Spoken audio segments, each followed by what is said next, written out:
यो हो लिभ मोटरको B10। सो आज हामी यसको रिभ्यू गर्नेछौँ highway plus range plus off road है। योभन्दा पहिला पनि सुन्नु भएको होला लिभ मोटरको C10। सो त्यसको चाहिँ यो सानो भाइ भनौँ न।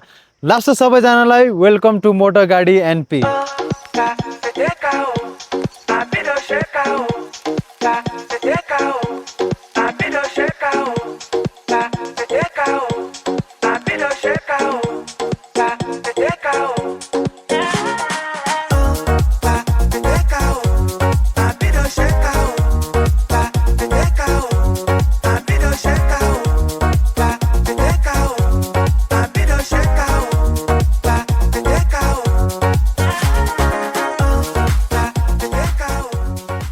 सो आजको हाम्रो गन्तव्य रहेको छ नुवाकोट दरबारसम्मको है त। सो हामी अहिले चाहिँ शिवपुरीको उकालो पुग्न लागेको छौँ। हामी स्टार्ट गर्दाखेरि 90% थियो भने अहिले 84% जस्तो छ। सो उकालोमा कति पर्सेन्ट खान्छ त्यो पनि हेर्नेछौँ र ओह्रालोमा रिजेनेरेट पनि कति हुन्छ। सो इभी गाडीहरूमा तपाईँहरूलाई थाहा छैन होला या थाहा छ होला। सो इभी गाडीहरूमा चाहिँ ओह्रालोमा रिजेनेरेट र माथि हल्का ब्याट्री खाने जस्तो गर्छ। सो यो गाडीले चाहिँ कति खाँदो रहेछ, विल चेक दिस आउट।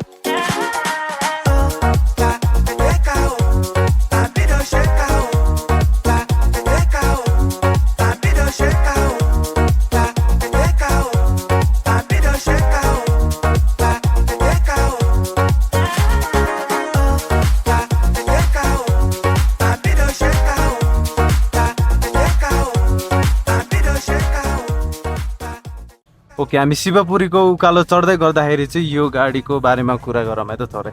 यो गाडी चाहिँ दुईवटा भेरिएन्टमा आउँदछ है त, एउटा लाइफ र डिजाइन। सो अहिले हामीले चलाइरहेको चाहिँ डिजाइन मोडल हो, विच इज टप मोडल। अनि यसको मोटर किलोवाटको कुरा गर्नुहुन्छ भने 160 किलोवाटको मोटर रहेको छ है। अनि यसले दिने रेन्ज भनेको चाहिँ 460 भनेको लगभग धेरै हो यार। लगभग यहाँबाट पोखरा गएर अनि फेरि आउन मिल्छ है त।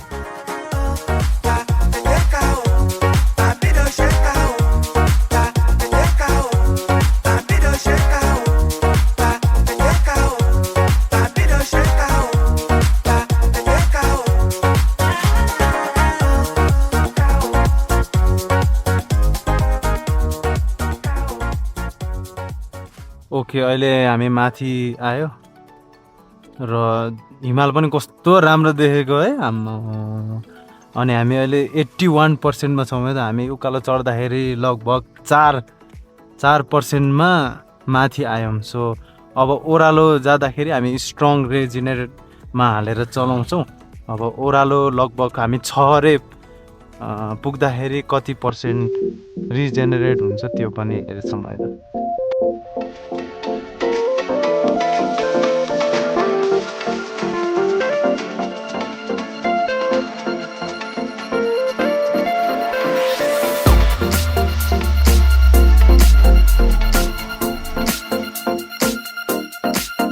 गाडीको एडभान्स फिचरको कुरा गर्नुहुन्छ भने एडास लेभल 2 दिएको छ है, विथ इन्क्लुडिङ 17 ड्राइभर एसिस्टेन्ट र पार्किङको लागि 4वटा क्यामेरा भने 8वटा सेन्सर चाहिँ बाहिरपट्टि दिएको छ। अहिले चाहिँ हामी शिवपुरीको ओह्रालोतर्फ लाग्दैछौँ। केही समय शिवपुरीको डाँडामा भिडियो पनि बनायौँ। केही समय बिताइसकेपछि हामी यो सेक्सनमा जब आउँछौँ तब चाहिँ मलाई एकदम रमाइलो लाग्छ क्या, किनभने यो सेक्सनबाट भ्यू देखिनु र आजको दिन यस्तो क्लियर छ, वेदर पनि अगाडि हेर्न सक्नुहुन्छ, हिमाल यतापट्टि पहाडको दृश्य। यो हाइवे तपाईँ पनि जो पनि जानुहुन्छ उहाँ चाहिँ देखेर नै हुन्छ।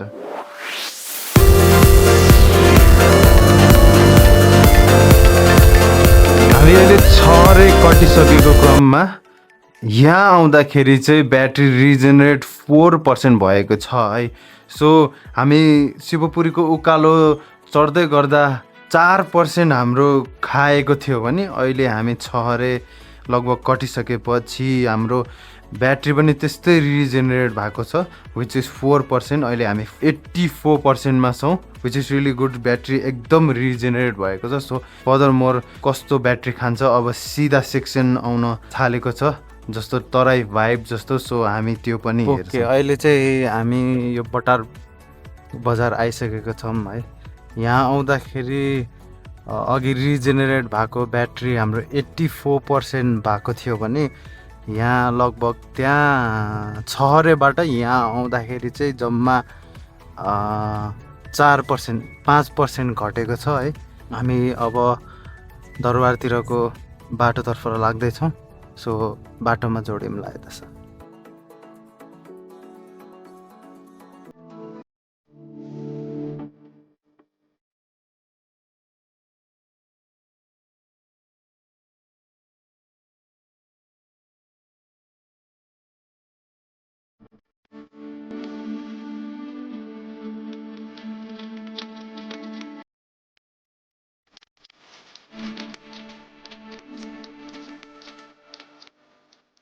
ल अब भित्तातिर जोडेपछि यु कान्ट पार्क देयर सोल्टी। अब यो टिफरले तानेर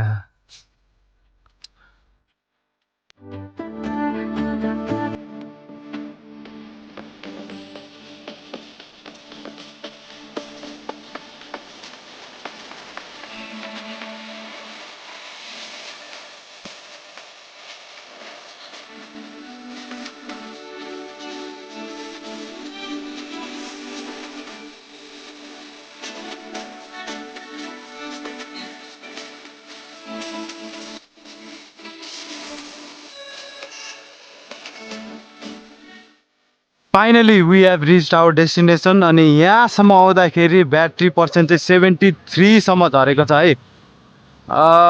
73 किनभने हल्का बाटोमा जाम परेको हुनाले सो त्यहाँ एकछिन रोक्नु पर्यो। अनि अब चाहिँ हामी नुवाकोट दरबार घुम्नेछौँ अनि त्यसपछि we will join back to you.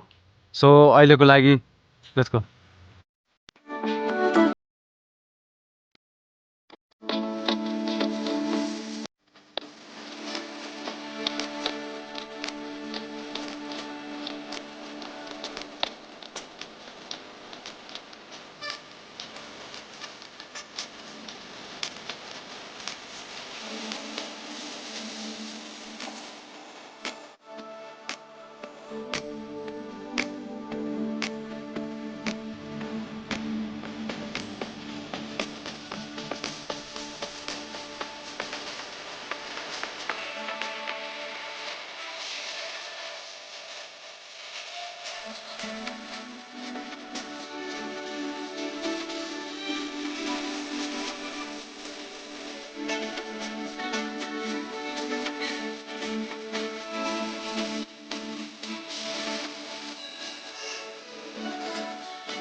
अब चाहिँ we are heading back to Kathmandu र नुवाकोट दरबार पनि फर्स्ट टाइम आइयो। सबै भग्नावशेषहरू बनाउने तर्फमा रहेछ चाइनाको सहयोगमा।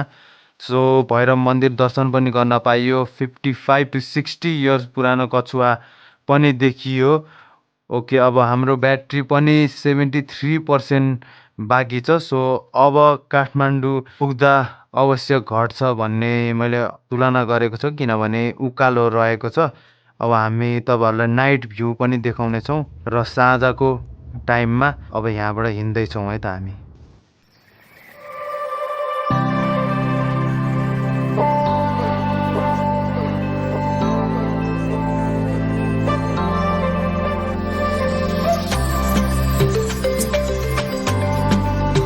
सो हजुरहरूले यो गाडीमा चाहिँ 18 इन्चको एलोय व्हिल्स पाउन सक्नुहुन्छ है। अनि ग्राउन्ड क्लियरेन्स भनेको चाहिँ 180 mm रहेको छ। सो हामीले यो हाइवे र अफ रोड पनि चलाएको थियौँ। एकदम डिसेन्ट लाग्यो मलाई चाहिँ। कतै पनि कहीँ पनि छुएको छैन है। एकदम खतरा छ।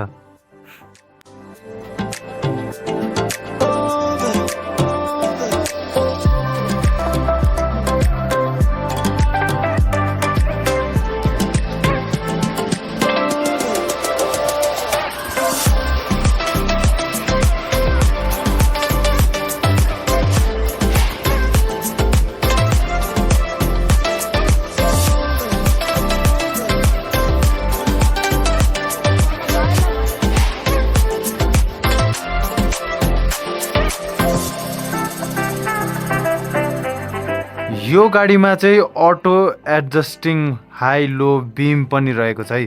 त्यसको मतलब when we are in road, जस्तो अगाडिबाट गाडी आयो भने अटोमेटिक लो बिम पनि गरिदिने र त्यो गाडी कटिसकेपछि आफै हाई बिम पनि गरिदिन्छ है।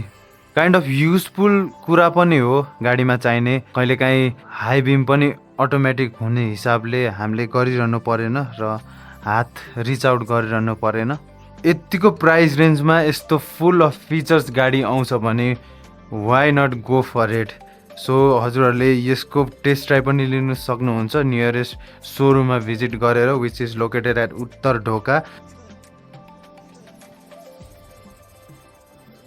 भिडियो अन्त्यसम्म हेर्नुभएकोमा धेरै धेरै धन्यवाद र यस्तै एक्साइटिङ भिडियोजहरू हेर्नको लागि do subscribe to my YouTube channel लसोत एन्ड थ्याङ्क यू सबैजनालाई।